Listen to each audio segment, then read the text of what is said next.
ప్రార్థన చేసుకున్నామండి. మమ్మల్ని మిక్కిలిగా ప్రేమించు మా కన్న తండ్రి, ఈ ఉదయకాల సమయంలో తండ్రిని పిలుచుకునే భాగ్యాన్ని, ఈ చక్కటి సహవాసాన్ని మాకు అనుగ్రహించినందుకే వందనాలు తెలియజేస్తున్నాను తండ్రి. గతించిన కాలం అంతటాలు మీ కాపుదల, మీ సంరక్షణ మాకు అనుగ్రహించి మా పట్ల మీరు చూపించిన మహాకృపను బట్టి వందనాలు తెలియజేస్తున్నాను తండ్రి. కేవలం మమ్మల్నే కాకుండా మా కుటుంబ సభ్యులను, మా బిడ్డలను అందరినీ మీరు సంరక్షించి కాపాడిన విధానాన్ని బట్టి వందనాలు తెలియజేస్తున్నాను తండ్రి. దేవా, మరి ఈ దినానికి మమ్మల్ని అందరినీ చేర్చినారు తండ్రి. ఈ వాక్కులు వినడానికి మరి ఆశతో మరి ఉంటుండగా సహాయం దయచేయండి దేవా. మేమేదో సిద్ధపడ్డామన్న కాదు తండ్రి, మీ నడిపింపును కోరుతున్నాము. మీ నడిపింపును దయచేయండి. సమయోచితమైన జ్ఞానాన్ని మాకు అనుగ్రహించండి. అపవిత్రమైన పెదవులతో తండ్రి పవిత్రమైన మీ వాక్యాన్ని మరి మాట్లాడడానికి ధైర్యం చేస్తూ ఉంటుండగా దేవా, కృపతో మమ్మల్ని పవిత్రపరిచి పరిశుద్ధమైన వాక్కులు మా నోటి నుండి రాగలుటకు సహాయం దయచేయమని మమ్మల్ని ప్రార్థిస్తూ ఆత్మ సహాయాన్ని ఇచ్చి నడిపించమని, మీ పిల్లల గ్రహింపునకు ఈ మాటలు వచ్చుటకు సహాయం అనుగ్రహించమని, మహిమ ఘనత ప్రభావాలు మీకు ఆరోపిస్తూ ప్రభువైన యేసుక్రీస్తు వారి అతి శ్రేష్టమైన నామంలో ఈ ప్రార్థన మనవులు అడిగి పొందుకొనిచున్నాం మా తండ్రి. ఆమేన్. మొదటిగా దేవుడిచ్చిన గొప్ప తరుణాన్ని బట్టి దేవాదేవునికి మన ప్రభు రక్షకుడైన యేసుక్రీస్తు వారి అతి శ్రేష్టమైన నామంలో కృతజ్ఞతాస్తుతులు తెలియజేస్తున్నాను. అలాగే కూడొచ్చిన మీ అందరికి కూడా నా ప్రభు పేరిట నా వందనాలు తెలియజేస్తున్నాను.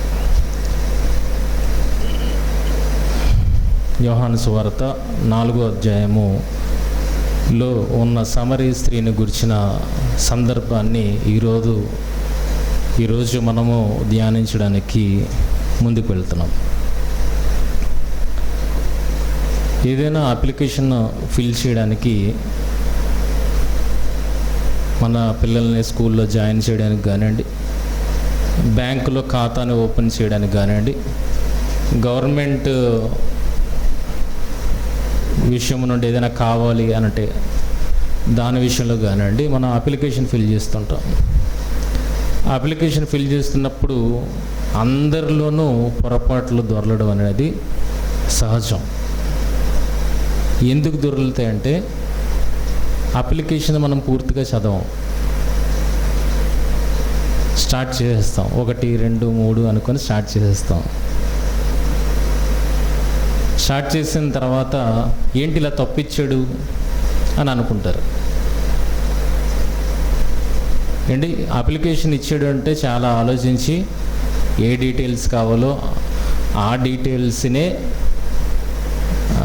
అప్లికెంట్ పెట్టేటట్లుగా దాన్ని రూపొందించారు. కనుక వారు తప్పు చేసే ఆస్కారం అనేది లేదు.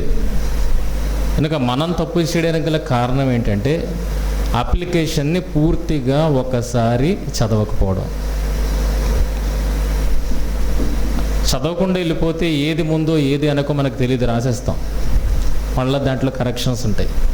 అదే చదివామనుకోండి, అసలు ఏం అడుగుతున్నాడు, ఏ డీటెయిల్స్ నింపాలి, ఎక్కడెక్కడ నింపాలి, ఇది క్లియర్గా మనకి అర్థమవుతుంది.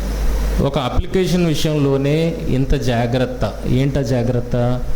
క్షుణ్ణంగా చదువుకోవాలి. తప్పులు దొరలకుండా ఉండాలంటే క్షుణ్ణంగా చదువుకోవాలి అన్న ఇంకిత జ్ఞానం, కామన్ సెన్స్ అంటారు, ఇంకిత జ్ఞానం ఉండాల్సి ఉన్నదన్నప్పుడు యోహాను సువార్త 4వ అధ్యాయము కూడా అలాంటిదే. ఆ సందర్భాన్ని అర్థం చేసుకోవడానికి ప్రారంభ వచనాల నుండి వెళ్ళిపోతే మనం అపార్థం చేసుకోవడమే చాలా ఎక్కువ. కానీ సందర్భాన్ని పూర్తిగా మనం చదవాలి. సందర్భాన్ని పూర్తిగా దృష్టిలో పెట్టుకొని ఎలాగ విషయాన్ని అర్థం చేసుకోవాలో అది మనము ప్రయత్నము చేయాలి. అప్లికేషన్ విషయంలోనే ఇంత జాగ్రత్త తీసుకుంటున్నప్పుడు దేవుని వాక్య విషయంలో మనం ఎంత జాగ్రత్త వహించాలి అన్నది ఇక్కడ ప్రశ్న. ఒకవేళ వహించకపోతే ప్రాబ్లం ఎక్కడ వస్తుంది? అప్లికేషన్ సరిగ్గా ఫిల్ చేయలేదు అనుకోండి, ఆ అప్లికేషన్ కాస్త చింపేసి మరో కొత్త అప్లికేషన్ మనం రాసుకోవచ్చు. కానీ వాక్యాన్ని అపార్థం చేస్తారు అనుకోండి, అపార్థం చేసింది సమాజంలో తిరిగిపోయిన తర్వాత మళ్ళీ మీరు తీసుకుంటారా? ఆలోచించండి. ఒక కొండ మీదకి దూది బస్తా తీసుకెళ్ళి దూదిని గాలికి ఎగరేసాడు సులువే. ఇప్పుడు అదంతా పట్టుకుని రండి అని అంటే అవుతుందా? అలాగే ఈ అపార్థం అనేది ఎలాంటిదంటే కొండ మీదకి వెళ్ళి దూదిని వదిలేయడం లాంటిది. మళ్ళీ వెనక్కి తీసుకురాగలుగుతారా? తేలేరు కనుక వదిలే ముందే చాలా జాగ్రత్త వహించాలి. అది మిమ్మల్ని మాత్రమే కాదు, మీ ద్వారా ఎంతమందికి అయితే ఈ మాటలు చేరాయో వారందరినీ దెబ్బతీసే అవకాశము ఉంది. ఈ రోజుకి ఈ వాక్యం అపార్థానికి గురై దీన్ని సువార్తకి వాడలేని పరిస్థితి అయిపోయింది. యాక్చువల్గా సందర్భంలో చూడగలిగితే ఆ స్త్రీ ఒక ఊరిని కదిలించింది, ఆ సమరయ స్త్రీ ఒక ఊరిని కదిలించింది. నిజంగా అర్థం చేసుకోగలిగితే ఆవిడే ఒక సువార్త పాఠంగా మారి ఈరోజు అనేకులను మనం కదిలించే స్థితిలో ఉండాల్సింది. ఈరోజు ఆమెను అపార్థం చేసుకుని ఏం చేస్తామండి? ఈరోజు ప్రాచుర్యంలో ఉందా సమరయ స్త్రీ సందర్భం? గట్టిగా లేదు. ఆవిడ ఒక ఊరిని కదిలించింది, కానీ ఆవిడ జీవితాన్ని తప్పుబట్టి ఈరోజు ఆ సందర్భాన్ని వినియోగించి ఎవరిని కదిలించలేని పరిస్థితి మనమే తీసుకొని కొంచెం చేయాలి. కనుక వాక్యాన్ని ఎలా చదవాలి, ఎలా అర్థం చేసుకోవాలి అన్నది ఈ సందర్భంలో చాలా కీలకమైన పాత్ర పోషిస్తుంది. మొత్తంగా చదవాలి. ఒక అప్లికేషన్ ఎలాగైతే మొత్తంగా చదివి ఏవేవి ఎక్కడెక్కడ ఫిల్ చేయాలనేది అర్థమవుతుందో, అలాగే ఈ సందర్భాన్ని కూడా మనం క్లియర్గా మొత్తం అంతా చదివి అంతటిని దృష్టిలో పెట్టుకొని ఒక్కొక్క వాక్యాన్ని ఎలా అర్థం చేసుకోవాలో మనం ప్రయత్నించాలి. అప్పుడు అపార్థాలు అనేవి ఉండవు. కనుక ఈరోజు ఈ అధ్యాయంలో కొన్ని పాజిటివ్ దృక్పథాలని అంటే తెలుగులో మంచి విషయాలను మనం ఆలోచించడానికి ప్రయత్నించాలి. ఉన్నవే అవి ఎలా అపార్థమయ్యాయి, కానీ ఎలా అర్థం చేసుకోవాలి పాజిటివ్గా. ఇన్ని పాజిటివ్ ఉన్నప్పుడు ఈ సందర్భంలో ఉన్న పాత్ర నెగిటివా పాజిటివ్ అన్నది మనకే అర్థమైపోతుంది. ఓకేనా? కనుక కొన్ని సందర్భాలను మనం చూడగలిగితే యోహాను సువార్త 4వ అధ్యాయము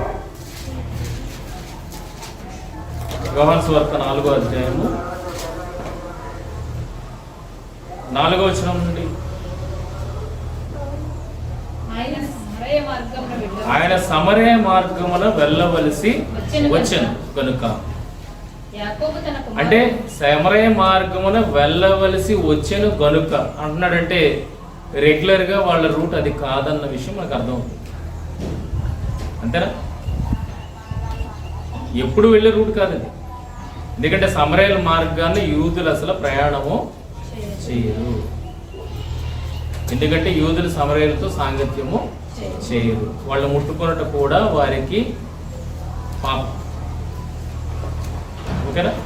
కనుక అలాంటిది యేసుక్రీస్తు వారికి ఒక సమయం తటస్థించింది. ఏంటంటే ఒక సమరయ మార్గమున వెళ్ళవలసి వచ్చెను కనుక. ఎందుకు వెళ్ళవలసి వచ్చింది అని అంటే అప్పటికి చెప్పలేమేమో, కానీ పరిణామాలు ఆఫ్టర్ ఎఫెక్ట్స్ చూసిన తర్వాత విషయాన్ని మనం అర్థం చేసుకోవచ్చు.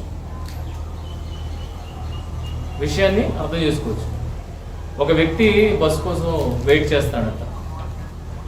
వెయిట్ చేస్తున్నప్పుడు అది చాలా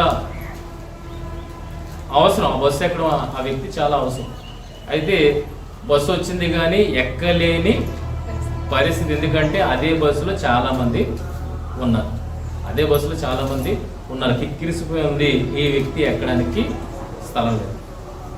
ఓకేనా? అయితే ఈ వ్యక్తి ఒక మీటింగ్ అటెండ్ అవ్వాలి. సో బస్సులో ఖాళీ లేదు, బస్సుని వదిలేశారు. వెనకాల ఒక కారు వచ్చింది. అనుకోకుండా కారు వచ్చింది, ఆ మార్గంలో కారు వచ్చింది, కారు ఎక్కాను.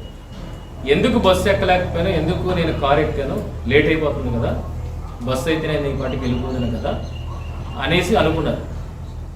కానీ ఎందుకు ఆలస్యమైంది అన్నది అప్పుడు తెలియదు. కానీ ఈయన మార్గంలో వెళ్తున్నప్పుడు ఏమైంది అని అంటే, ఆయన కారులో సేఫ్గానే ఉన్నాడు. కానీ బస్సు ఎక్కినప్పుడు బస్సు ఎందులో పడిపోయింది, చెరువులో పడిపోయింది. ఇంతకు ముందు కాలాల్లో మీరు బాగా వినుంటారు, ఆర్టీసీ బస్సులు అన్ని చెరువుల్లోకి పడిపోవడం అని. అలా పడిపోయి అనేక మంది చనిపోయారు. ఆ ఎక్కకపోవడం వల్ల ఎవరు సేవ్ అయ్యారు, ఈయన సేవ్. ఇప్పుడు ఆఫ్టర్ ఎఫెక్ట్ ఏమైంది, ఎందుకు ఆలస్యమైంది, ఎందుకు ఈయన బస్సు ఎక్కలేకపోయాడు, ఎందుకు ఈయన కారులో వెళ్ళాల్సి వచ్చింది అంటే, ఇప్పుడు ఏం చెప్తారు మీరు, ఈయన బ్రతికింపబడాలి, అంతేనా? ఈయన బ్రతికింపబడాలి, ఆయన అనుకున్న మీటింగ్కి, దేవుని మీటింగ్కి అటెండ్ అవ్వాలి కనుక ఆ ప్రమాదం నుండి దేవుడు తప్పించాడు. ఇది ఎంత చక్కగా అర్థం చేసుకున్నాం. అలాగే ఇక్కడ కూడా యేసుక్రీస్తు వారు ఏమని అంటున్నారు, వెళ్ళవలసి వచ్చాను. ఎందుకు వెళ్ళవలసి వచ్చింది, అప్పుడు మనకు విషయం అర్థం కాదు. ఇప్పుడు సందర్భాన్ని అంతటిని మనం చదవగలిగితే అప్పుడు ఫైనల్ రిజల్ట్ బట్టి ఆయన ఎందుకు వెళ్ళవలసి వచ్చిందో మనకి అర్థమవుతుంది. ఓకే, అయితే దీనికన్నా ముందు వాక్యాన్ని మనం చదువుకుంటే యోహాను సువార్త 6వ అధ్యాయము 44వ వచనం. యోహాను సువార్త 6వ అధ్యాయం 44వ వచనం. నన్ను పంపిన తండ్రి వానిని ఆకర్షించితేనే గాని ఎవడును నా యొద్దకు రాలేదు. యేసుక్రీస్తు వారి దగ్గరికి ఈరోజు మనం అందరం రాగలిగామంటే ఎవరు ఆకర్షించడాన్ని బట్టి యేసుక్రీస్తు వారి దగ్గరికి మనం రాగలిగాం, తండ్రి ఆకర్షించడాన్ని బట్టి మనం యేసుక్రీస్తు వారి దగ్గరికి రాగలిగాం. ఆ రోజుల్లో సమరయులకి ఆ సౌలభ్యం ఉందా,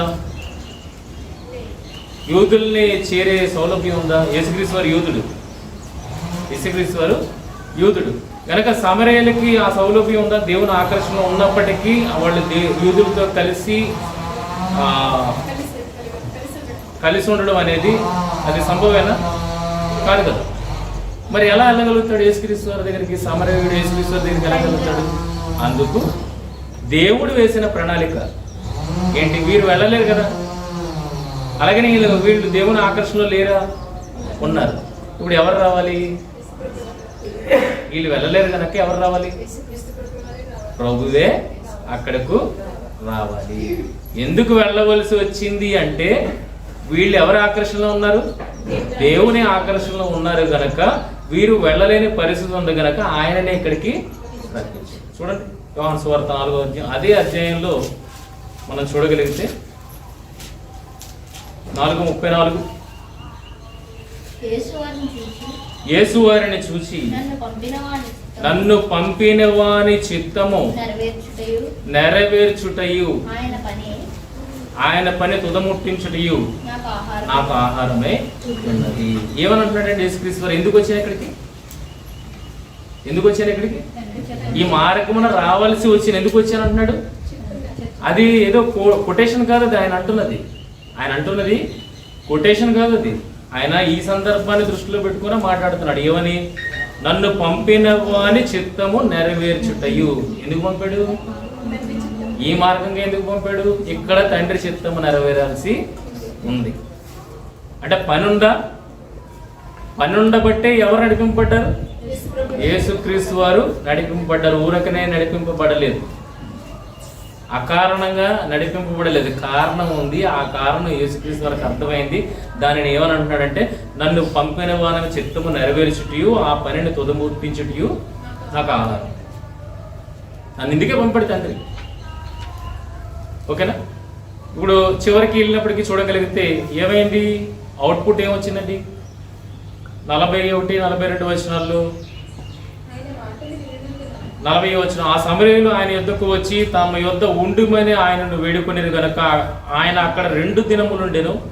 ఆయన మాటలు వినినందున ఇంకను అనేకులు నమ్మి ఆ స్త్రీని చూసి, ఇక మీదట నీవు చెప్పిన మాటను బట్టి కాక మా మట్టుకు మేము విని ఈయన నిజముగా లోకరక్షకుడని తెలుసుకొని నమ్ముచున్నామనిరి. ఎంతమంది నమ్మారండి? అవుట్పుట్ ఉందా? గొప్ప అవుట్పుట్ ఉంది. గొప్ప అవుట్పుట్ మనకు కనబడుతుంది అన్నప్పుడు ఆయన ఎందుకు వెళ్ళాల్సి వచ్చిందో దాన్ని మనం అర్థం చేసుకోవచ్చు. ఒక వ్యక్తి ఎందుకు లేట్ అయ్యాడు, ప్రయాణంలో ఎందుకు లేట్ అయ్యాడు? గమ్యస్థలానికి సేఫ్గా చేరడానికి లేట్ అయ్యాడు. ఒకవేళ ముందుగానే వెళ్ళిపోవడానికి ప్రయత్నిస్తే ఏమయ్యేది? యాక్సిడెంట్ అయిపోయేది. కనుక సమరయ మార్గంలో వెళ్ళవలసి వచ్చింది. ఎందుకు వెళ్ళవలసి వచ్చింది? ఈ కార్యం ఉంది. ఏ కార్యం అది? తండ్రి కార్యం ఉంది. ఆ కార్యం ముగించడానికే యేసు అక్కడికి వెళ్ళడం అనేది జరిగింది. ఎందుకంటే యూదులతో సమరయులు కలరు కనుక సమరయులకు మనం వాక్యం ఎవరు బోధిస్తారు కనుక దేవుని ఆకర్షణ ఉన్న వారి యొద్దకు ఎవరు నడిపింపబడ్డారు? యేసే నడిపింపబడ్డారు. యేసు యొద్దకు వచనం అయితే ఏం చెప్తుంది? యేసు యొద్దకు నడిపింపబడతారండి. మరి సమరయులు యూదులతో సాంగత్యం చేయడం కనుక ఎవరు నడిపింపబడాలి? ఇదే సందర్భం మనకి అపోస్తలుల కార్యములు 10వ అధ్యాయంలో 28వ వచనంలో చూడండి. అన్ని జాతి చూడండి. ఇప్పుడు పేతురు ఎక్కడికి వెళ్ళాడు? వాళ్ళు ఇక్కడికి వచ్చి ఆస్కారం లేదు. ఇప్పుడు ఎవరు ఎక్కడికి వెళ్ళారు? దేవుడు ఎక్కడికి నడిపించాడు? అన్యజనుల యొద్దకు పేతురు నడిపించాడు. అప్పుడు పేతురు మాట్లాడుతున్నాడు ఏమని? అన్యజాతి వానితో సహవాసము చేయుటైనను అట్టి వానిని ముట్టుకొనుట అయినను యూదునికి ధర్మము కాదని మీకు తెలియను. కానీ వచ్చాను అంటే ఎవరిని బట్టి వచ్చాడు? దేవుడిని నడిపింపును బట్టి వచ్చాడు. ఎవరు తండ్రి ఆకర్షణలో ఉన్నారు? అన్యజనులు తండ్రి ఆకర్షణలో ఉన్నారు కనుక ఇప్పుడు వాళ్ళు బయటకు రాలేరు కనుక వాళ్ళ దగ్గరికి ఎవరిని పంపించాడు?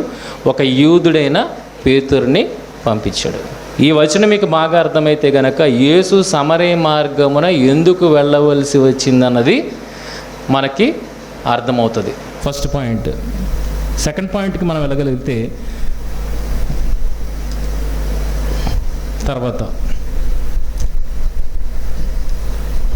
ఆయన సమర మార్గమున వెళ్ళవలసి వచ్చెను గనక యాకోబు తన కుమారుడైన యోసేపుకిచ్చిన భూమి దగ్గరనున్న సమరయలోని సుకారును ఒక ఊరికి వచ్చును. అక్కడ యాకోబు బావి ఉండెను గనక యేసు ప్రయాణము వలన అలసియున్న రీతిని ఆ బావి యొద్ద కూర్చుండను. ప్రయాణం వల్ల ఏమైందండి? యేసుక్రీస్తు వారు అలసిపోయి ఉన్న రీతినే ఆ బావి యొద్ద కూర్చుండను. అప్పటికి ఇంచుమించు 12 గంటలైన సమరయ స్త్రీ ఒకటి నీళ్లు చేదుకున్నట్టు అక్కడికి రాగా యేసు నాకు దాహమునకిమ్మని ఆమెను అడిగాను. అలసి ఉన్నాడు గనక ఏం కావాలి ఆయనకి? మధ్యాహ్నం 12 గంటలు, రమ్మరం 12 గంటలు అవుతుంది. మంచి ఎండవేళ అలసి ఉన్నాడు అంటే ఆయనకి ఏమవుతుంది? రొట్టెల కోసం ఆల్రెడీ శిష్యులు ఊర్లోకి వెళ్ళారు కనుక ఇమ్మీడియట్గా అలసట తీర్చుకోవడానికి నీళ్లు తాగాలి. ఇప్పుడు నిజంగానే ఆయనకి దాహం వేస్తుంది. నిజంగానే ఆయనకి దాహం వేసి ఎవరిని అడుగుతున్నారు? నాకు దాహమునకిమ్మని ఆమెను అడిగాను. దాహం వేసి నీళ్ళు అడిగాడు. ఇప్పుడు చూడండి యేసుక్రీస్తు వారు ఏమంటున్నారు? ఆవిడేమంటుందంటే సమరయులతో యూదులతో సాంగత్యం చేయరు కదా, నువ్వు ఎలాగ నీళ్ళు అడుగుతున్నావు అని అన్నది. అందుకు 10వ వచనం, అందుకు యేసు నీవు దేవుని వరమును నాకు దాహమున కిమ్మని నిన్ను అడుగుచున్నవాడెవడో అదియు ఎరిగి ఉంటే నీవు ఆయనను అడుగుదువు, ఆయన నీకు జీవజలమిచ్చునని ఆమెతో చెప్పాను. యేసుకు దాహమయ్యి ఆవిడ నీళ్ళు అడిగాడు. మరి ఈవిడికి కూడా ఏదైనా దాహం ఉందా? అడగకుండానే ఎవరు నీళ్ళు ఇస్తారా? దాహం వేయకుండానే ఎవరు నీళ్ళు తాగుతారా? యేసుకు దాహం అయింది, నీళ్ళు అడిగాడు, తాగడానికి ఆవిడని అడిగాడు. ఈవిడ ఏం అడగలేదు ఇంకా యేసుని. కానీ యేసుక్రీస్తు వారు ఏమంటున్నారు? ఆయన నీకు జీవజలమిచ్చునని ఆమెతో చెప్పాను. అంటే ఆవిడ దాహంతో ఉందా? ఎప్పుడండి ఇస్తారు నీళ్ళు? ఎప్పుడు ఇస్తారు? మనం కూడా ఎప్పుడు అడుగుతాం? దాహం వేస్తే అడుగుతాం, ఊరకనే అడుగుతామా? ఊరకనే అడగం కదా. కానీ ఆవిడ అడగకుండానే యేసుక్రీస్తు వారు ఏమని అంటున్నారు? జీవజలం ఇస్తానంటున్నారు. అంటే జీవజలము కోసం ఆవిడ దాహం కలిగి ఉందా? పాజిటివ్గా ఎలాగ ఆలోచించాలో చెప్తున్నాను. యేసుకు దాహమైంది, దాహం అడిగారు. ఇప్పుడు ఆవిడ అడగకుండానే ఏమంటున్నారు? నేను జీవజలం ఇచ్చునని, ఆయన నీకు జీవజలం ఇచ్చునని ఆమెతో చెప్పాను. ఆవిడ అడిగిందా? కానీ ఈయన ఇస్తానంటున్నాడంటే ఆవిడ దేంతో ఉంది? దాహంతో ఉండాలి. అంతేనా? దాహంతో ఉండాలి. ఆ దాహం ఏంటో చూడగలిగితే 25వ వచనం, ఆ స్త్రీ ఆయనతో, క్రీస్తు అనబడిన మెస్సియ వచ్చునని నేను ఎరుగుదును, ఆయన వచ్చినప్పుడు మాకు సమస్తమును తెలియజేయనని చెప్పగా. ఎవరి కోసం వెయిటింగ్లో ఉంది? ఎవరి మాటల కోసం వెయిటింగ్లో ఉంది? ఎవరి కోసం నిరీక్షణలో ఉంది? మెస్సియ కోసం, మెస్సియ మాటల కోసం. అంటే ఆవిడ దాహంతో ఉందా? ఇప్పుడు యేసుక్రీస్తు వారు ఏమన్నారు? నువ్వు ఎరగలేదు, ఎరిగితే గనక నువ్వు అడుగుతావు, అప్పుడు నేనేమిస్తాను నీకు? జీవజాలాలు ఇస్తాడంటే అటుపక్క ఏ దాహంతో ఉంది ఆవిడ? ఈయన శరీర దాహంతో ఉన్నాడు, కానీ అటుపక్క ఆవిడ దేవుని మాటల దాహంతో ఉన్నది. కనుకనే యేసుక్రీస్తు వారు ఏమన్నారు ఇక్కడ? నీవు ఆయనను అడుగుదువు, అప్పుడు ఆయన నీకు జీవజలములు ఇచ్చినని ఆమెతో చెప్పాను. దాహం ఉందా? చూసారా? సందర్భాన్ని పూర్తిగా మీరు చదవగలిగితే ప్రతి ప్రశ్నకి సమాధానం అనేది అక్కడే మనకి ఉంటుంది. మొదటిది ఆయన ఎందుకు వెళ్ళాల్సి వచ్చింది అది ఆలోచించాం. రెండోసారి ఆయన దాహం వేసి అడిగాడు, ఈవిడ అడగకుండానే జీవజాలాలు ఇస్తాను అంటున్నాడంటే ఆవిడ ఏ దాహంతో ఉంది? ఊరకనే ఇస్తాడా? దాహంతో ఉంది గనుకనే ఇస్తానంటున్నాడు. ఆశతో ఉంది. మెస్సియ వస్తాడు, ఆయన అనేకమైన మాటలు మాకు చెప్తాడు అన్న ఆశ, నిరీక్షణతో ఉన్నది కనుకే ఆ నిరీక్షణ తీర్చడానికే నేను వచ్చాను, నీ దాహాన్ని తీర్చడానికి నేను వచ్చాను అన్న మాటను ఆయన మాట్లాడుతున్నాడు. ఆలోచించండి, ఆ జనాలు కానీ ఆ స్త్రీ కానీ ఎలాంటి ఇంటెన్షన్స్తో ఉన్నారన్నది మీకు అర్థం కావాలి. అందుకే ప్రారంభంలోనే దేవుని ఆకర్షణలో ఉన్న వీరి యొద్దకు ఎవరు నడిపింపబడ్డారని చెప్పాను? యేసుక్రీస్తు వారు నడిపింపబడ్డారు. యేసుక్రీస్తు వారు నడిపింపబడ్డారంటే వీళ్ళు ఎందులో ఉన్నారన్నది మనం ఆలోచించాలి. దేవుని ఆకర్షణలో ఉన్నారన్నది ఆలోచించాలి. అంటే దేవుని ఆకర్షణలో ఉన్నారు అని అంటే ఏ రకంగా ఉండి ఉంటారో ఆలోచించండి. వారు ఎలాగ ఉండి ఉంటారో ఆలోచించండి. ఎంత నిరీక్షణతో ఉండి ఉంటారో ఆలోచించండి. ఎంత దాహంతో ఉండి ఉంటారో ఆలోచించండి. సో అది కనుక ఆయనను నువ్వు ఎరిగితే గనక ఆయన నీకు జీవజలం ఇచ్చినని ఆమెతో చెప్పాను. సో ఆవిడ కూడా దాహంతో ఉన్నదన్న విషయం మనకి అర్థమైంది. ఆమె కూడా దాహంతో ఉంది. అయితే పైన ఒక విషయాన్ని చూడగలిగితే, సమరయ స్త్రీని నన్ను దాహమునకిమ్మని ఎలాగ అడుగుతున్నావని ఆయనతో చెప్పను. ఎలాగ యూదులు సమరయులతో సాంగత్యం చేయరు. అందుకు యేసు, నీవు దేవుని వరమును నాకు దాహమునకిమ్మని నిన్ను అడుగుచున్నవాడు ఎవడో అదియు ఎరిగి ఉంటే నీవు ఆయనను అడుగుదువు అని ఈయన ఎలా చెప్పగలుగుతాడు? ఖచ్చితంగా నీవు ఆయనను అడుగుదువు అని ఈయన ఎలా చెప్పగలుగుతున్నాడు? ఎలా చెప్పగలుగుతున్నాడు? వెయిటింగ్లో ఉన్నది కనుక ఖచ్చితంగా ఆవిడ అడుగుతుంది. ఇందాకలో మనం మాట చదువుకున్నదే, మెస్సియా అని ఆయన ఆ స్త్రీతో ఆయనతో, క్రీస్తు అనబడిన మెస్సియా వచ్చినని నేను ఎరుగుదును, ఆయన వచ్చినప్పుడు మాకు సమస్తమును తెలియజేయనని చెప్పగా. అంటే ఈవిడ ఏమి అడగడానికి సిద్ధంగా ఉంది? మెస్సియా కనబడితే విషయాన్ని అడిగి తెలుసుకుందామన్న ఆలోచనతో ఉంది. అదే ఉద్దేశాన్ని ఇక్కడ యేసుక్రీస్తు వారు మెన్షన్ చేస్తున్నారు. ఏమని అంటున్నారంటే, యేసు, నీవు దేవుని వరమును నాకు దాహమునకిమ్మని నిన్ను అడుగుచున్నవాడెవడో అదియు ఎరిగి ఉంటే, నేనే మెస్సీనని నీకు తెలిస్తే వెంటనే నువ్వేమో చేస్తావు? అడుగుతావు, విషయాన్ని తెలుసుకుంటావు. చూసాను ఎలా కనెక్ట్ అవుతున్నాయో ప్రతిదీ. కనుక ముందే దృష్టిలో ఉన్నది సమరయ స్త్రీ ఎలాంటిది, ఏంటి స్థితి అన్నది యేసుక్రీస్తు వారి దృష్టిలో ఉండే యేసుక్రీస్తు వారు సమరయ స్త్రీతో మాట్లాడుతున్నారు. గో నీకు జీవజాలాలను ఇస్తాను అంటున్నాడు. అంటే ఆవిడ దాహంతో ఉందన్న విషయం తెలుసు. నువ్వు నా పేరు తెలుసుకుంటే గనక నువ్వు నన్ను అడగకుండా ఉండలేవు అన్న విషయాన్ని కూడా చెబుతున్నాడు. అంటే ఆవిడ ఎవరి కోసం వెయిట్ చేస్తుంది? మెస్సయ్య కోసము వెయిట్ చేస్తుందన్న విషయము అర్థమవుతుంది. అందుకనే యేసుక్రీస్తు వారు ఖచ్చితంగా చెప్పారు, దేవుని వరమును నాకు దాహముని కిమ్మని నిన్ను అడుగుచున్నవాడు ఎవడు, అదియు ఎరిగి ఉంటే నీవు ఆయనను అడుగుదువు, ఆయన నీకు జీవజలం ఇచ్చినని ఆమెతో చెప్పాను. ఆమె అడుగుతుంది ఖచ్చితంగా. ఆ విషయాన్ని ఎరిగినవాడుగానే యేసు మాట్లాడుతున్నాడు. తర్వాత మరో సందర్భాన్ని చూడగలిగితే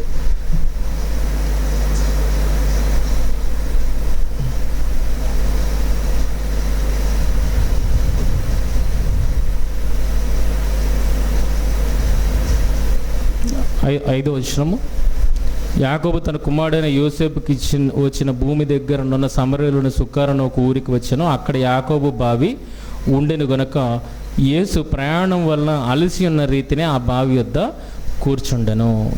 సుకారను ఊరిలో ఒక బావి ఉంది. ఇప్పుడు అక్కడికి ఎవరు వచ్చారు? నీళ్లు చేదుకోవడానికి ఎవరు వచ్చారు? సమరయ స్త్రీ వచ్చింది.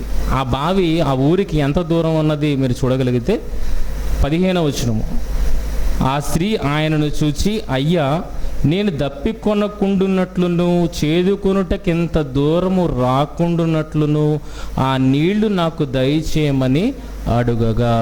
అంటే మొదట యేసుక్రీస్తు వారు ఉన్న ప్రాంతానికి ఆవిడ దేనికోసం కుండను పట్టుకుని ఎక్కడికి వచ్చింది? నీళ్ల కోసం వచ్చింది. అంటే ఆ నీళ్లున్న బావి ఎంత దూరంలో ఉంది? చేదుకొనుటకు ఇంత దూరము రాకుండున్నట్లు. పక్కనే అయితే గనక ఏమండి రాలేరా?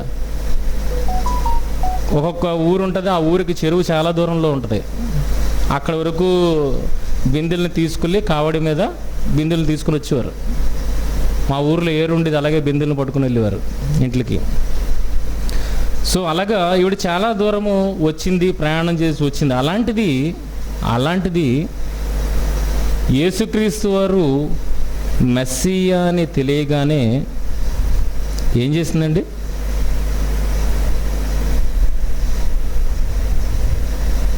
ఏం చేసింది? 28వ వచనము, ఆ స్త్రీ తన కుండ విడిచిపెట్టి ఊరిలోనికి వెళ్ళి. దేనికోసం వచ్చింది? ఎందుకు వెళ్ళిపోయింది? దేనికోసం వచ్చిందండి? నీళ్ల కోసం వచ్చింది, కుండతో వచ్చింది. ఇప్పుడు కుండ విడిచిపెట్టింది, ఊరిలోనికి పరిగెట్టింది. ఊరు దగ్గర ఉందా? ముందే చెప్పింది కదా, ఎంత దూరం నేను రాకుండాట్లు ఆ జీవజాలం నాకు ఇచ్చి అన్నప్పుడు అది తక్కువ దూరంలో లేదు. అలాంటిది వచ్చిన పనిని వదులుకుంది, ఇంకొక పనిని పట్టుకుంది. ఎవరు పట్టుకుంటారు చెప్పండి? వచ్చిన పనిని వదులుకొని వేరొక పనిని పట్టుకుంటున్నారంటే ఎవరు పట్టుకుంటారు చెప్పండి? ప్రాముఖ్యం అని భావించిన వాళ్ళే పట్టుకుంటారు. ఏది ప్రాముఖ్యం? నాకు ఇప్పుడు నీళ్లు ప్రాముఖ్యం కాదు. ఏది ప్రాముఖ్యం? జీవజలాలను ఇచ్చే యేసు ప్రాముఖ్యం. అది నా వరకే కాదు, ఎవరికి కూడా తెలియాలి, ఊర్లో వాళ్ళకి కూడా తెలియాలి. అందరూ వెయిటింగ్ కనుక ఏది ప్రాముఖ్యంగా ఎంచుకుంది? ఏది ప్రాముఖ్యం? అంత దూరం కొండ పట్టుకుని వస్తే నీళ్లు పట్టుకుని వెళ్ళిపోవాలి, మళ్ళీ రాలేం కదా అని. కనుక ఆవిడకి ఆ ఆలోచన కూడా లేదు. ఏ ఆలోచన ఉందంటే, ఈ మెస్సియా వచ్చాడు, ఆయన మిస్ అవ్వకూడదు, ఊర్లో వాళ్ళు మిస్ అవ్వకూడదు, కనుక మెస్సియా వచ్చాడన్న వార్తను నేను ఖచ్చితంగా తెలియజేయాలి. అంటే ఒక పని మీద వచ్చింది, ఇంకొక పనిని పట్టుకొని దాన్ని విడిచిపెట్టి వెళ్ళిపోయింది. అంటే ఆసక్తి ఉందా? దూరాన్ని లెక్క చేయలేదు. ఆసక్తి దూరాన్ని లెక్క చేయలేదు, ఆవిడ వచ్చిన పనిని లెక్క చేయలేదు. కేవలం ఒక్క ఆసక్తి కలిగి ఉంది, ఇంకో మెస్సియా మాటలు వినాలి. చూడండి ఎంత చక్కగా కనబడుతుందో. ఆ సమరయ స్త్రీ యొక్క ఆతృత అనేది మనకు కనబడుతుంది. దేనికోసం ఆవిడ దప్పికొని ఉందన్న విషయం మనకి కనబడుతుంది క్లియర్గా. అలాగే ఆ ఊర్లో వారు కూడా ఎక్కడి నుండి ఎక్కడికి బయలుదేరి వచ్చారట? ఆ ఊర్లో వారు కూడా ఎక్కడికి వచ్చారట? 30వ వచనము, ఆ ఊర్లో నుండి బయలుదేరి ఆయన యొద్దకు వచ్చుచుండిరి. ఊర్లో వాళ్ళు కూడా నెగ్లెక్ట్ చేయలేదు. ఎక్కడికి వస్తున్నారట? దూరం అయినప్పటికీ ఏది ఆ బావి దూరమైనప్పటికీ అక్కడికి ఊర్లో వాళ్ళు అందరూ వస్తున్నారంటే ఎంతగా నిరీక్షించకపోతే వస్తారు? ఈవిడ ఎంతగా నిరీక్షించకపోతే ఊర్లోనికి పరిగెడుతుంది, వాళ్ళు అంతగా నిరీక్షించకపోతే అక్కడ వాళ్ళు ఇక్కడికి వస్తారు. కనుక ఏది ప్రాముఖ్యంగా ఎంచుకున్నదన్న విషయం మనకు అక్కడ అర్థం కావాలి. నీళ్లునే ఎంచుకుందా, తాను వచ్చిన పనిని ఎంచుకుందా, లేకపోతే అతి ప్రాముఖ్యమైన పనిని ఎంచుకుందా? అతి ప్రాముఖ్యమైనది ఎంచుకుంది. పాజిటివ్ దృక్పథంలో మనం అన్నింటినీ చూస్తున్నాం. పాజిటివ్ దృక్పథాలు. తర్వాత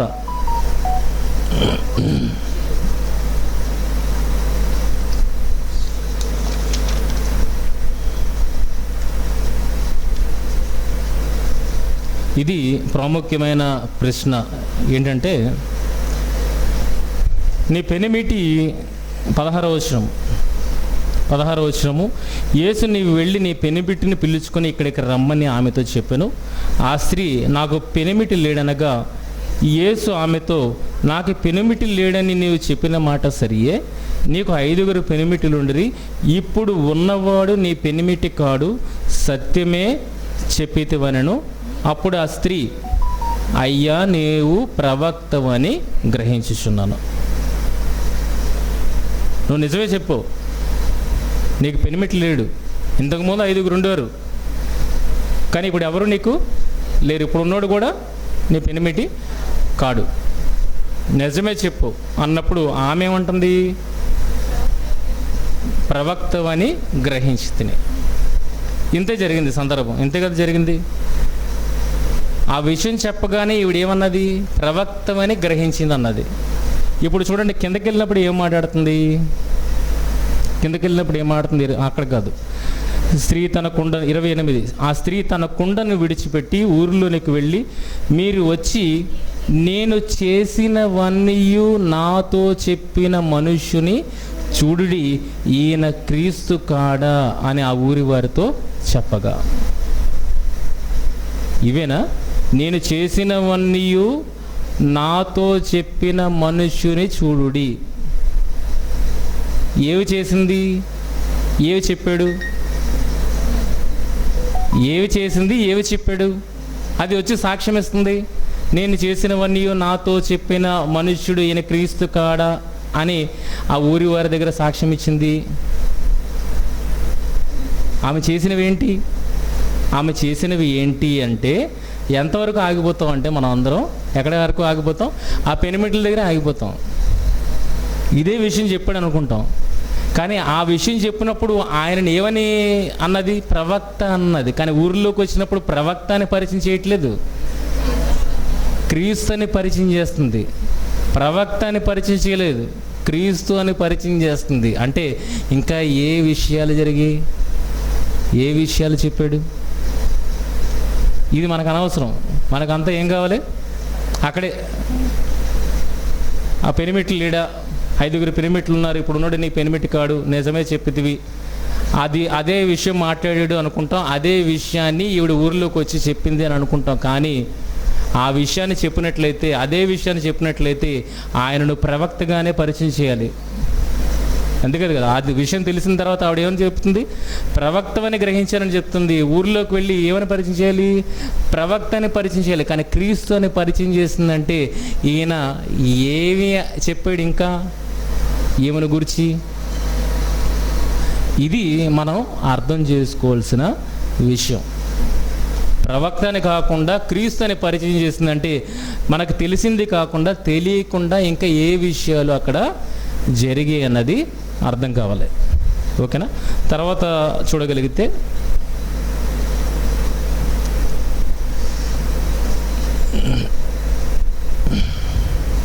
16వ వచనము, యేసు నీవు వెళ్ళి నీ పెనిమిటిని పిలుచుకొని ఇక్కడ రమ్మని ఆమెతో చెప్పెను. ఆ స్త్రీ, నాకు పెనిమిటి లేడనగా, యేసు ఆమెతో, నాకు పెనిమిటి లేడని చెప్పిన మాట సరియే. ఎవరు మాట సరి అని అంటున్నారు? సమరీ స్త్రీ మాట సరియే, నువ్వు చెప్పింది బాగుంది అని ఎవరంటున్నారు? యేసుక్రీస్తు వారు అంటున్నారు. యేసుక్రీస్తు వారు అంటున్నారు.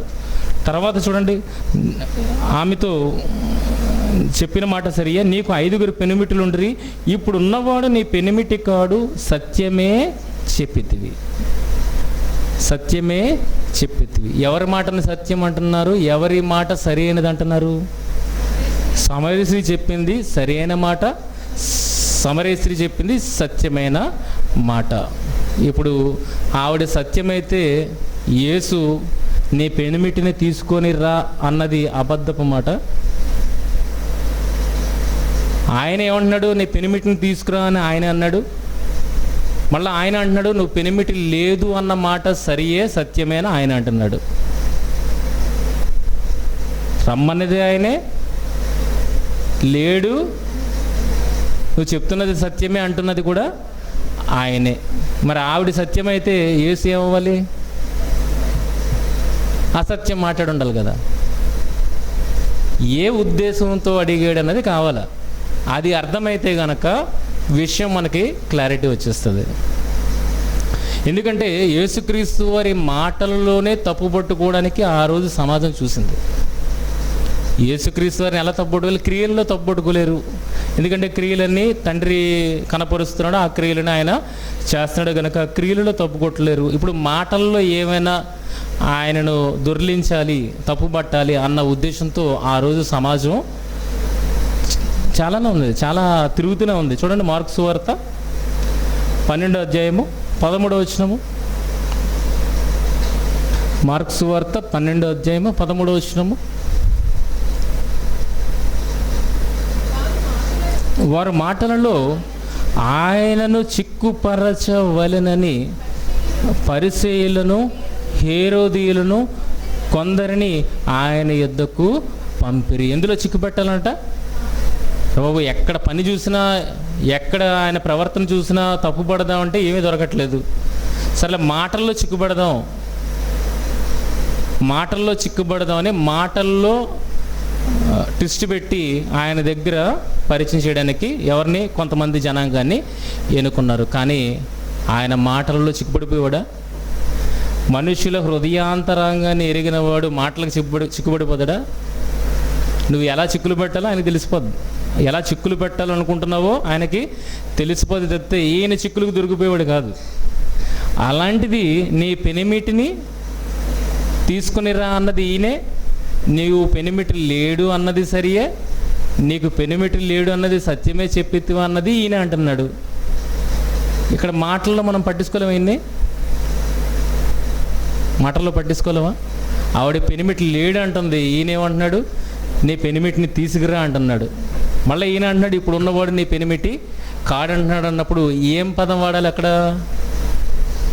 ఏం పదం వాడాలి అంటే తప్పు పదప్రయోగం యేసుక్రీస్తు వారు చేస్తారా? మనం ఉద్దేశించుకున్నట్లయితే కనుక నువ్వు ఉంచుకున్నవాడు ఉండాలి అని అనాలి కదా. ఏ పదప్రయోగం వాడాలి? పెళ్లి చేసుకోలేదు కానీ ఇద్దరు సహజీవనం చేస్తున్నారు అన్నప్పుడు నువ్వు ఉంచుకున్నవాడు అన్న మాట రావాలి. కానీ యేసుక్రీస్తు వారు ఏమంటున్నారు? నీ పెనిమిటిని పిలుచుకొని రా అన్నారు. పదం తప్పు వాడారా? మనం అనుకున్నట్టయితే పదం తప్పు వాడారని అర్థమవుతుంది. కానీ ఆయన అనుకున్న దృష్టికోణంలో మనము ఈ విషయాన్ని ఆలోచించడానికి ప్రయత్నం చేస్తే ఆయన అన్నది రైటే, ఆవిడ చెప్పింది రైటే. వాళ్ళ కోణంలోనికి మనం వెళ్ళాం, మన కోణాన్ని అక్కడ పెట్టడానికి ప్రయత్నం చేస్తున్నాం కనుక యేసుక్రీస్తు వారు తప్పు కుదిరిపోయేటట్టు మాట్లాడారా అన్నట్టుగా అనిపిస్తుంది. కానీ యేసుక్రీస్తు వారు మనుష్య మాతృలకు చిక్కుపోయేవాడు కాదు. ఆయన జ్ఞానం అలాంటిది కాదు ప్రియమైన వర్లారా. ఓకేనా? కనుక ఏమని అంటున్నాడు? నాకు పెనిమిటి లేడనగా యేసు ఆమెతో నాకు పెనిమిటి లేడని నీవు చెప్పిన మాట సరియే, నీకు 5 పెనిమిట్లుండ్రి, ఇప్పుడు ఉన్నవాడు నీ పెనిమిటి కాడు.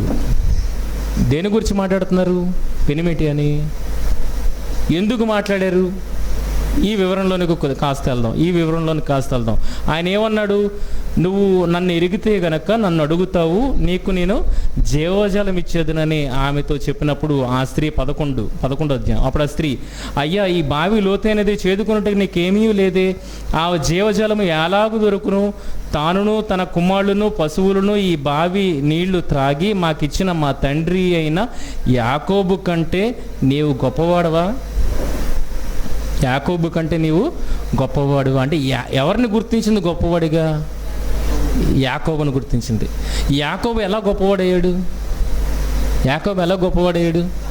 తన స్వయాన ఆయన గొప్పవాడయ్యాడా, లేదా ఆయన వెనుకుండి ఎవరైనా నడిపిస్తే ఆయన గొప్పవాడయ్యాడా? అంటే ఆయన అనుసరించింది ఒక నిజదేవుణ్ణి, ఆ నిజదేవుణ్ణి బట్టి ఆయన గొప్పవాడయ్యాడు కదా. అదే మాట ఇక్కడ అంటుంది, మన తండ్రి అని యాకోబు కంటే నీవు గొప్పవాడవా అన్న మాట మాట్లాడి, అంటే గొప్పవాడి కోసం ఆవిడ ఎదురు చూస్తుందన్న మాట అర్థమవుతుంది మనకి. నువ్వు నిజంగా నెత్తిచేపు నీళ్ళని ఇచ్చేవాడు అయితే నువ్వు యాకోబు కంటే గొప్పవాడువా అని మాట అంటుంది.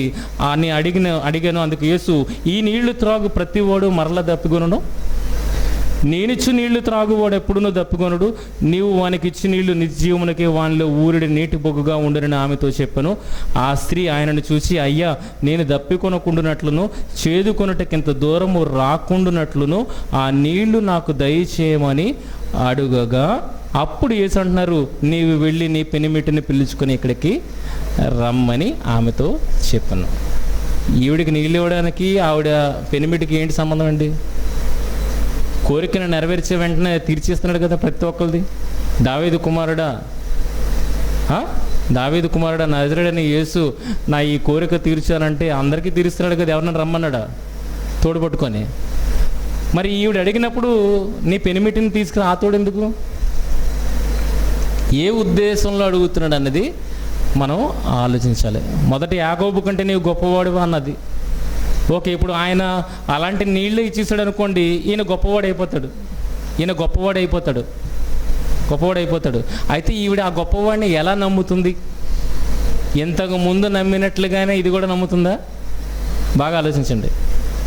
ఇప్పుడు ఆయన నీళ్ళు ఇస్తే గొప్పవాడైపోతాడు, యాకోబు కంటే గొప్పవాడైపోతాడు. ఈవిడ నమ్మడానికి రెడీగా ఉంది. ఎందుకంటే ఏమంటుంది? ఆ స్త్రీ ఆయనను చూసి, అయ్యా, నేను దప్పికొనుకుంటున్నట్లు చేదుకొనుటకింత దూరం రాకుండానట్లును ఆ నీళ్లు నాకు దయచేయమని అడుగుగా, యేసు, నీవు వెళ్ళి నీ పెనిమిటిని పిలుచుకుని ఇక్కడికి రమ్మని ఆమెతో చెప్పాను. యాకోబు గొప్పవాడు అంటుంది, ఇప్పుడు నీళ్ళు ఇస్తే నేను కూడా గొప్పవాడినే. అయితే ఆ గొప్పవాడు అన్నది ఎలాగ ఆవిడ దృఢపరుచుకుంటుంది అన్న విషయాన్ని పరీక్ష చేయడానికి ఆవిడ జీవితంలో చోటు చేసుకుని ఈయనకు తెలుసు గనక ఏమడుగుతున్నాడు? నీ పెనిమిటిని పిలుచుకురా అని అంటున్నాడు. అంటే ఇంతకుముందు గొప్పవారని చెప్పి ఎవరిని వెంబడించింది ఈవిడ?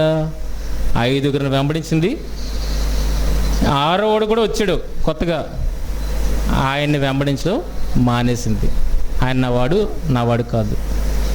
అందుకే ఆ పదము వాడాడు, నీ పెనిమిటిని పిలుచుకురా. పెనిమిటి లేడంటుంది కదా, పెనిమిటి లేడు. ఇప్పుడు ఉన్నవాడు నా పెనిమిటి కాడు అంటే ఏ రకంగా అర్థం చేసుకున్నారు? మనం వ్యభిచారం చేస్తుంది అన్నట్టుగా అర్థం చేసుకున్నారు. కానీ ఆ ఉద్దేశం అది కాదు.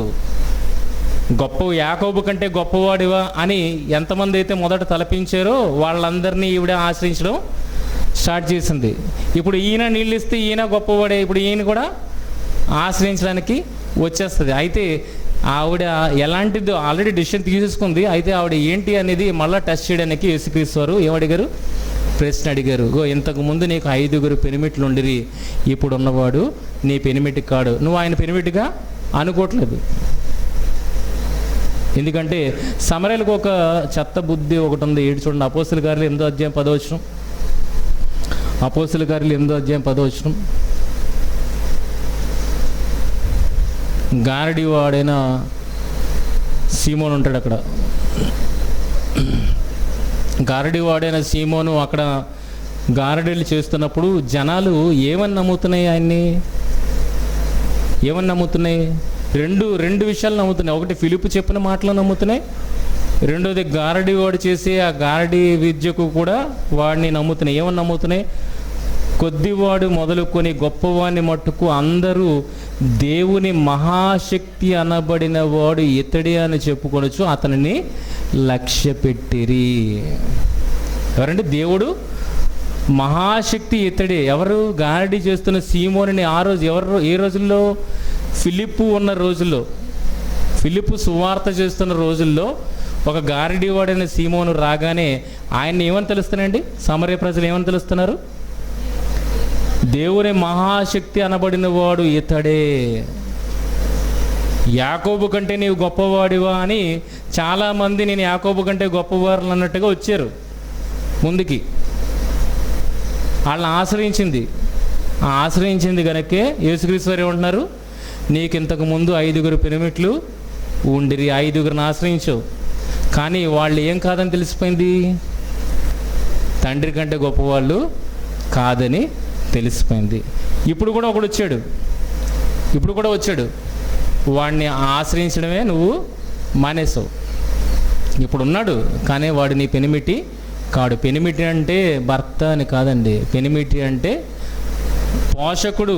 దేవుడు పోషకుడు అయితే గనక ఆ పోషకుడు ఏమవుతాడు, పెనిమిటి అవుతాడు. పాత నిబంధన గ్రంథంలో మనకి భర్త అని ఉంటుంది, దేవుడు ఇజ్రాయేలీలకి భర్త అని ఉంటుంది, యజమాని అని ఉంటుంది, బయలు. అంతకుముందు బయలు అన్నది దేవుడికి వాడేవారు. తర్వాత దాని మీద అసహ్యం వేసి ఇక బయలు అన్న పేరుతో నన్ను పిలవద్దన్నాడు. ఎందుకంటే ప్రతిదానికి ఏమని పెట్టేశారు, బయలు బయలు బయలు బయలు, అన్నీ బయలే. అసలైన వదిలేశారు, మిగిలిన వాళ్ళని బయలు అన్నారు. కనుక నన్ను అలా పిలవద్దు అని దేవుడే ఖచ్చితంగా మాట్లాడాడు. కనుక దేవుణ్ణి ఏ రకంగా పిలుస్తారు, ఇక్కడ పెనిమిటి భర్తగా. కనుక పెనిమిటి లేడు అని అంటుంది. పెనిమిటి లేడు అన్నది సరి అంటున్నాడు, సత్యమే అంటున్నాడు. మరి పెనిమిటిని పిలుచుకురా అని అంటున్నాడు అంటే దాని అర్థం ఏంటి? మరి ఎవరిని నమ్మావు? యాకోబు కంటే వాడివా అని నన్ను అడుగుతున్నావు. మరి ఆడు గొప్పవాడా?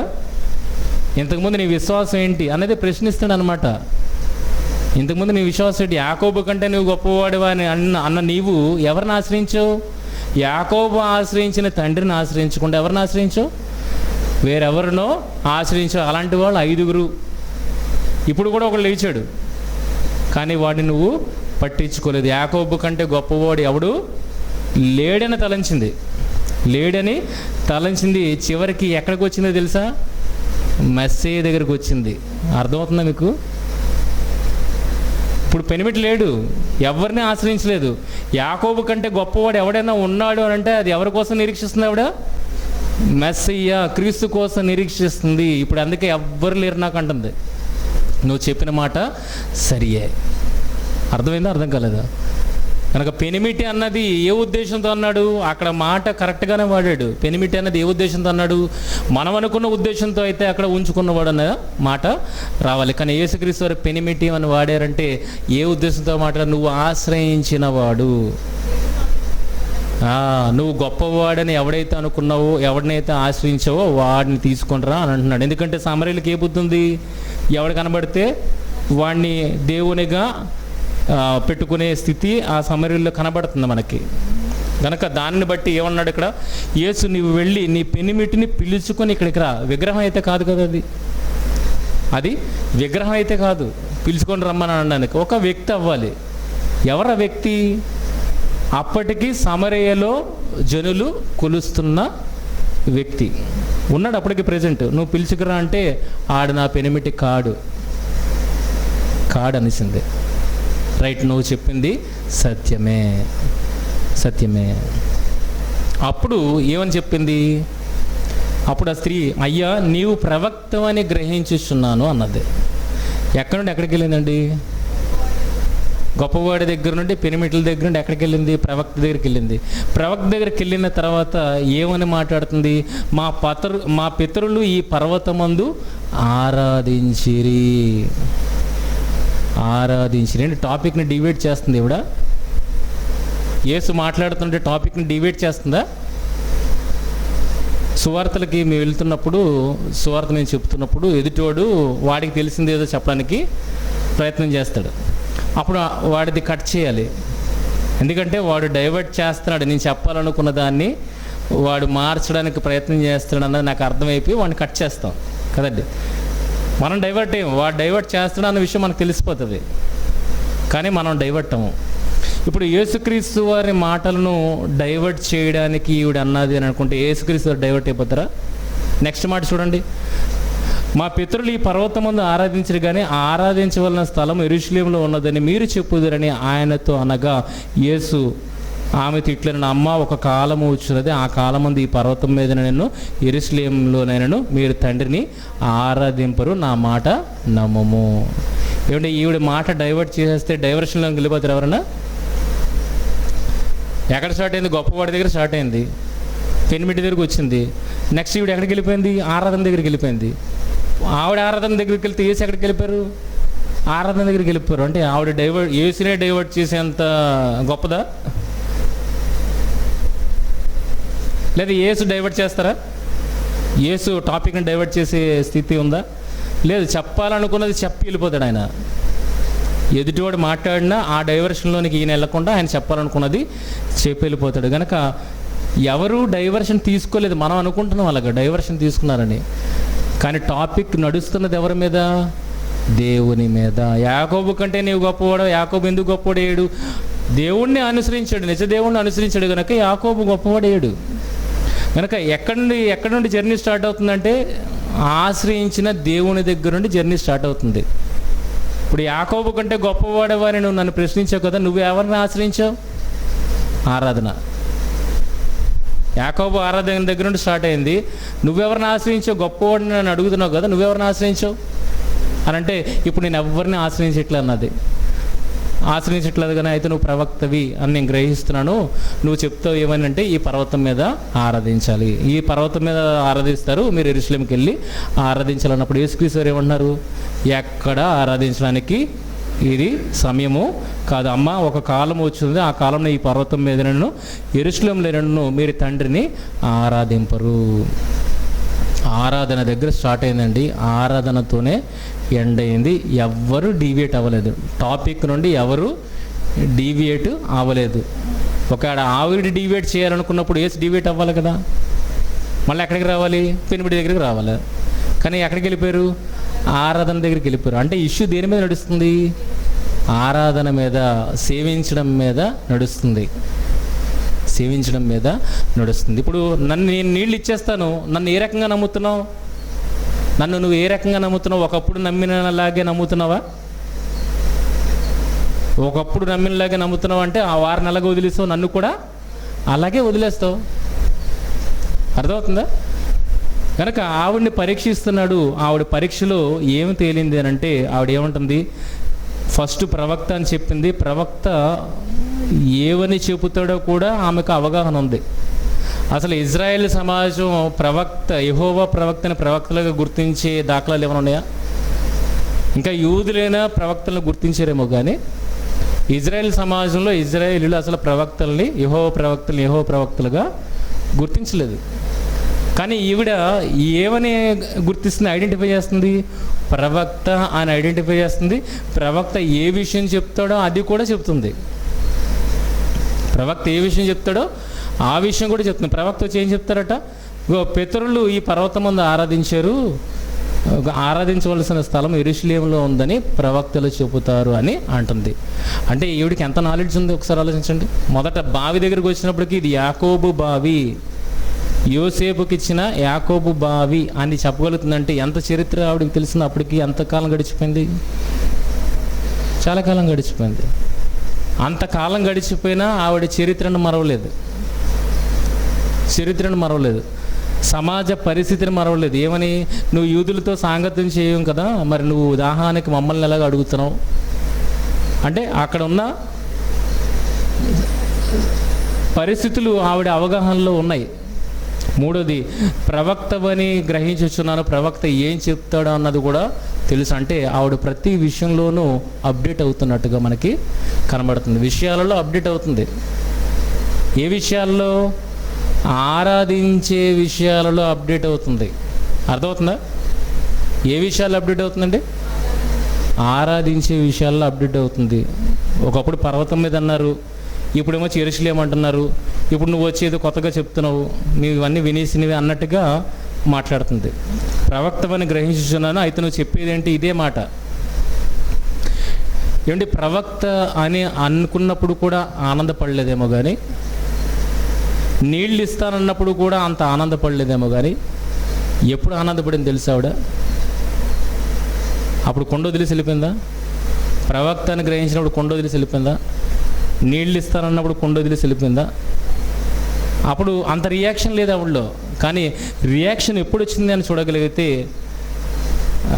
రియాక్షన్ ఎప్పుడు వచ్చిందో చూడగలిగితే 25వ వచనం, ఆ స్త్రీ ఆయనతో, క్రీస్తు అనబడిన మెస్సియా వచ్చినట్టు నేను ఎరుగుదును, ఆయన వచ్చినప్పుడు మాకు సంవత్సరము తెలియజేయని చెప్పగా, యేసు, నీతో మాట్లాడుచున్న నేనే ఆయననని ఆమెతో చెప్పాను. ఈలోగా శిష్యులు వచ్చేసారు. ఏదో జరిగింది. 28లో, ఆ స్త్రీ తన కొండ విడిచిపెట్టి ఊరిలోనికి వెళ్ళి, మీరు వచ్చి నేను చేసినవని నాతో చెప్పిన మనిషిని చూడి, ఈయన క్రీస్తు కాడా అని ఊరి వారితో చెప్పగా. నీళ్ళు ఇస్తానన్నప్పుడు అంతగా రియాక్ట్ అవ్వలేదు. ప్రవక్త అని తెలిసినప్పుడు కూడా రియాక్ట్ అవ్వలేదు. కానీ మెస్సియా అని తెలిసినప్పుడు మాత్రం ఆవిడ రియాక్షన్ అంతా ఇంత కాదు. వచ్చిన పనినే మర్చిపోయింది. ముగ్ధురాలు అయిపోయినట్టుగా అక్కడ నుండి పారిపోయింది. ఊరిలోకి అందరినీ పిలుచుకొని వచ్చిందంటే ఆవిడ ఇంట్రెస్ట్ దేని మీద ఉందో ఒకసారి ఆలోచించండి. ఆవిడ ఇంట్రెస్ట్ దేని మీద ఉంది? దేవుణ్ణి గూర్చి తెలుసుకోవాలన్న ఆసక్తి ఆవిడకి ఎక్కువగా ఉన్నది అన్నట్టుగా మనకు కనబడుతుంది. ఇక్కడ ఆరాధించాలి, ఇక్కడే ఆరాధించాలని చెప్తున్నారు. ఏంటి, మా పితరులు ఆరాధించారు, నేను ఆరాధించలేదు. ఈవిడ సమరయ స్త్రీ కనుక సమరయ దేశాన్ని సూచిస్తుంది. సమరయ దేశాన్ని సూచిస్తుంది. అయితే యేసుక్రీస్తు వారు ఏమని చెప్పారట? నేను చేసినవన్నీ నాతో చెప్పిన. ఈవిడ సమరయ స్త్రీ అయితే సమరయులు చేసేవి ఇవి చేస్తే, అందరూ చేసేది ఏసి చెప్పాడు? గొప్పే ఉంది. అందరూ చేసేది నువ్వు చేస్తున్నావు, నువ్వు చేసింది చెప్పడంలో గొప్పే ఉంది. అందరూ చేసేది అదే కదా. కానీ ఈవిడ ఏంటంటే డిఫరెంట్గా చేస్తుంది. సమరయులు చేసినట్టుగా చేయలేదు. ఇంతకుముందు 5 పెనిమిట్లు ఉన్నారు, సమరయులు అందరూ ఫాలో అయ్యారు, నువ్వు ఫాలో అయ్యవు, ఇప్పుడు వదిలేసావు. ఇప్పుడు కూడా ఒక పెనిమిట్ ఉన్నాడు, వాడిని సమరయులు ఫాలో అవుతున్నారు, కానీ నువ్వు ఫాలో అవ్వట్లేదు. ఓకేనా? ఇప్పుడు నువ్వు ఫాలో అవ్వట్లేదు. మరి ఎవరిని ఫాలో అవుతుంది ఈవిడ? ఎవరి కొరకు నిరీక్షిస్తుంది?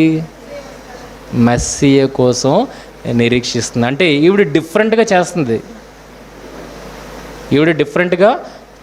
ఆరాధన విషయంలో మా పితరులు ఆరాధించారు, నేను కాదు. మా పితరులు ఆరాధించారు కానీ నేను కాదు. యెరూషలేములో ఆరాధించమన్నారు. యెరూషలేములో యాక్సెస్ ఉందా? వాళ్ళకి యెరూషలేములో సమరయులకు యాక్సెస్ ఉందా? రాణిస్తారు యూదులు? యాక్సెస్ లేని అసాధ్యమైన విషయాన్ని ఎవరు చెప్తున్నారు? వచ్చి ప్రవక్తలు వచ్చి చెప్తున్నారు. అందుకే మాట నమ్మదగినదిగా లేదు ఆవిడ రియాక్ట్ అవ్వలేదు. అందుకే యెరూషలేములో ఆరాధించే స్థలం అన్నది. అసలు యెరూషలేములకి వీళ్ళకి రానిస్తారా యూదులు? రానివ్వరు. అన్నప్పుడు ఏ రకంగా ఆరాధించాలి? ఇక్కడ ఆరాధించకూడదు అంటున్నారు, అక్కడికి వెళ్ళి ఆరాధించమన్నారు. మాకు అక్కడికి రావడానికే యాక్సెస్ లేదు, ఎంట్రీ లేదు. మరి ఏం ఆరాధించాలి, ఎలా ఆరాధించాలి? చూసారా, క్వశ్చన్కి వచ్చేసింది ఆవిడ. ఆల్రెడీ ఎక్కడికి వచ్చింది? ఒక రైట్ పాత్కి వచ్చేసింది. ఇక్కడ ఆరాధించకూడదు, అక్కడే ఆరాధించాలి. అక్కడ అలౌడ్ లేదు మాకు, మరి మేము ఎక్కడ ఆరాధించాలి? ఒక రైట్ పాత్ దగ్గరకు వచ్చి ఆగింది. ఇప్పుడు ఆ రైట్ పాత్ ఎక్కడికి తీసుకుని వెళ్తుంది? మెస్సియా దగ్గరికి తీసుకెళ్తుంది. మెస్సియా వచ్చినాడు, మాకు అన్నీ బోధిస్తాడు అని ఈయనే మెస్సియా అని తెలుపుగానే మొదట చూపించని ఆతృత, ఆ యాంగ్జైటీ అనేది ఇప్పుడు మెస్సియా అని ఎప్పుడైతే చెప్పాడో అప్పుడు ఆమె రియాక్షన్ చూడాలి. కొండ విడిచిపెట్టి ఊరిలోకి వెళ్ళిపోయి ప్రకటన చేసి వచ్చింది. అంటే ఎంతగా నిరీక్షించకపోతే అంతగా ఆనందిస్తారో ఆలోచించండి. బర్త్డే వస్తుంది నిరీక్షిస్తాం కదా, బర్త్డే డేట్ వస్తుంది నిరీక్షిస్తాం కదా. కరెక్ట్గా వచ్చినప్పటికి ఎంత ఆనందంగా ఉంటుంది? నిరీక్షించినోడికి ఆనందంగా ఉంటుంది. పార్టీకి వచ్చి వెళ్ళిపోయినోడికి ఏముండదు. ఎవరికి ఉంటుంది? బర్త్డే బాయ్కి నిరీక్షించాడు కనుక ఆడికి హ్యాపీనెస్ ఉంటుంది. అలాగే అంతగా ఈ సమరయ స్త్రీ ఆనందించిందంటే ఆవిడ ఎంతగా నిరీక్షిస్తుందో అన్నది ఓ విషయము మనము అర్థం చేసుకోవాలి. ఇప్పుడు అప్లికేషన్ ఎలా ఫిల్ చేయాలో అర్థమైందా? ఇంకా ఉంది, ఇంకా ముగించలేదు నేను కనుక కొన్ని పాయింట్స్ని వివరించడానికి ప్రయత్నం చేశాను. ఇది పాజిటివ్ కోణంలో. ఇప్పుడు ఇవన్నీ అర్థం చేసుకున్న వాళ్ళంగా ముందుకు ఎలాగెళ్ళాలి? ఇవన్నీ అర్థం చేసుకున్నాం కదా, ఇవన్నిటిని కలుపుకొని మనం ముందుకు వెళ్ళి అసలు సమరయ స్త్రీ ఏంటి, ఆవిడ ఆలోచన ఏంటి, ఆవిడ మెస్సియాకి ఎలా కనెక్ట్ అయింది ఏంటి? యెరూషలేములో దేవాలయం ఉంది, ధర్మశాస్త్రం ఉంది. యూదులు ఏమైనా మెస్సియాకి కనెక్ట్ అయ్యారా? అదే యూదుల దగ్గర అనేకమైన మహత్కార్యాలు యేసుక్రీస్తు వారు చేశారు. యూదులు ఏమైనా మెస్సియాకి కనెక్ట్ అయ్యారా? కానీ వీళ్ళ దగ్గర ధర్మశాస్త్రం లేదు, దేవాలయము లేదు, కానీ ఎవరి గురించి నిరీక్షిస్తున్నారు?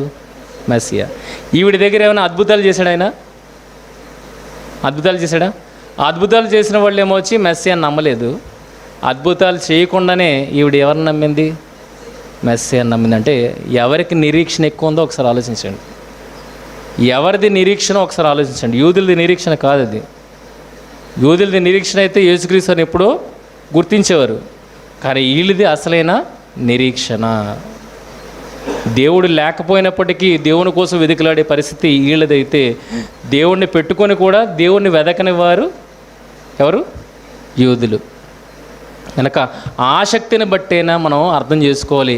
అక్కడ చెప్పబడుతుంది భౌతిక సంబంధమైన పెనిమిట్ల గురించా, లేకపోతే అభౌతికమైన ఆరాధకుని గురించా? అభౌతికం అంటే దేవుని గురించా?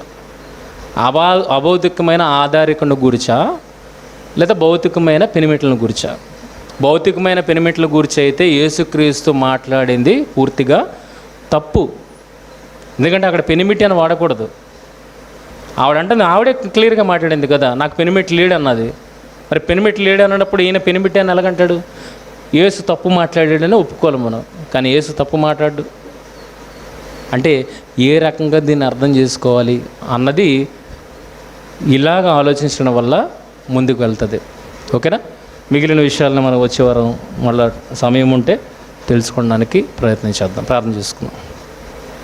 మమ్మల్ని మిక్కిలిగా ప్రేమించి మా కన్నా తండ్రి, దేవా, అమూల్యమైన సంగతులు మా రక్షణ నిమిత్తం మీరు వాక్యంలో పొందుపరిచున్నారు తండ్రి. అవి మమ్ములను పరిశుద్ధులను చేయడానికి మీరు రాసి ఇచ్చినవి తండ్రి. దేవా, అందులో ఏ మార్పు లేదు. మార్పు రావాల్సిందల్లా మా జీవితాలలో ఆ రకముగా చదివి అర్థం చేసుకొని మా జీవితాలను మార్చుకునే స్థితిని మాకు దయచేయమని మిమ్మల్ని ప్రార్థిస్తూ ప్రాధేయపడుతూ, ఇంకనూ అనేక విషయాలు ఉన్నాయి తండ్రి, వాటన్నింటినీ చర్చించగలిగే స్థితిని, సామర్థ్యాన్ని, మీ ఆత్మ నడిపింపును మాకు అనుగ్రహిస్తారని నమ్మచ్చు. మహిమ ఘనత ప్రభావాలు మీకు ఆరోపిస్తూ ప్రభువైన యేసుక్రీస్తు వారి అతి శ్రేష్టమైన నామంలో ఈ ప్రార్థన మనవులు అడిగి పొందుకునిచున్నాం మా తండ్రి. ఆమేన్. అందరికీ వందనాలండి.